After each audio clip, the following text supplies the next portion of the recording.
علیکم ورحمت الله تعالی وبرکاته. ګرانو دوستانو معززینو، ډیر خلک وایي چې موږ په خوب کې وینو چې موږ په هوا باندې الوزو. آیا د دې به څه تعبیر وي چې یو انسان په هوا باندې والوزي، یو انسان په هوا باندې والوتو؟ آیا د دې څه تعبیر دی؟ ګرانو دوستانو، هوا باندې الوتل چې د په دوه درې قسمه باندې دي. یو قسم خدا دی چې ته په هوا باندې والوزي او بیرته راوګرځېږي، دا د ناکامۍ نښه ده.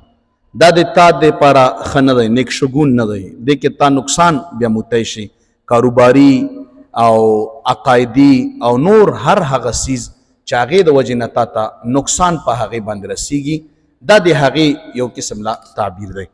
او یو دوستانو داسې خلک وي، ځینې خلک چې هغه مثال په طور باندې په هوا باندې والوزي، خو هغوی ته یو کار بل پیښ شي، هغه په دې په وجه باندې ډېر لرې لاړ شي، ډیر په ترقۍ باندې لاړ شي، ډیر په کامیابۍ او ډیر تقریبا د وریځو نم دی بره لاړ شي، او ډیر په ښه انداز باندې دی چکرې تاو راتاو کي، وګرځېږي راوګرځېږي، سیل وکي، او د هغې نه به ډیر په نرمۍ او په خوشحالۍ سره دی راشي، او په دې هوا الوتلو باندې د روح ډیر خوشحاله شي. نو د دې تعبیر ډیر زبردست دی. د دې تعبیر کامیابي ده، ترقي ده، مخکې تګ دی، خوشحالي ده، او د ښه والي نشاني ده. کاروبار کې د ترقۍ نشانی ده. او ځینې انسان داسې وي چې هغه مثال په طور باندې په هوا باندې والوزي او راوغورځېږي او لاندې سخت زخمي شي، سخت نقصان ورته ورسېږي، سخت په تکلیف باندې شي.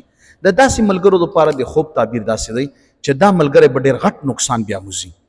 دی د ترقۍ په طرف روان دی، خو نقصان به بیاموزي. هغه نقصان به دی داسې بیاموزي، کاروباري نقصان هم کیدی شي، مالی نقصان هم کیدی شي، مسلکي نقصان هم کیدی شي، د خلکو په منځ کې د فساد د جوړېدو نشانی هم کیدی شي، په کور کې یا په بیدیا باندې د مشکل پیښېدو هم نشانی جوړېدی شي. ګرانو دوستانو، دا خوبونه د رب العالمین د طرف نه دي. که یو سړی ووایي چې زه یو بل کس لا کروڑها روپۍ ورکوم او ماله د یو خوب راولي، یا یو کس له د یو خوب ورولي، دا خوبونه څوک چاله نشي ورستی. دا خوبونه په حقیقت کې د رب العالمین د طرف نه یو نشانی وي، د رب العالمین د طرف نه یو قسم له پیرزوینه وي چې هغه تا ته په هغې کې د دې خبرې پیشنګویي وشي چې ته دا کار یا وکه یا دا کار مه کوه، یا ته دا څه چې کوې دا ته ښه کوې، یا څه چې نه کوې دا ته بد کوې، یا داسې وکه یا داسې. دا یو مشوره وي، دا یو پیشنګویي وي، دا یو خوشخبري وي، ځینې ټیم کې د غم خبر وي. نو انسان له په هغې کې احتیاط کول پکار دي، ځکه چې احتیاط دی وکړي دی په هغې کې کامیاب شي. نو دوستانو، په هوا باندې الوتل دا د کامیابۍ نښه ده، خو په شرط دی چې راونه غورځېږي، په شرط دی چې ته منزل مقصود ته ورسېږي، په شرط دی چې ته لرې لاړ شي او بیا واپس یې کې راشي.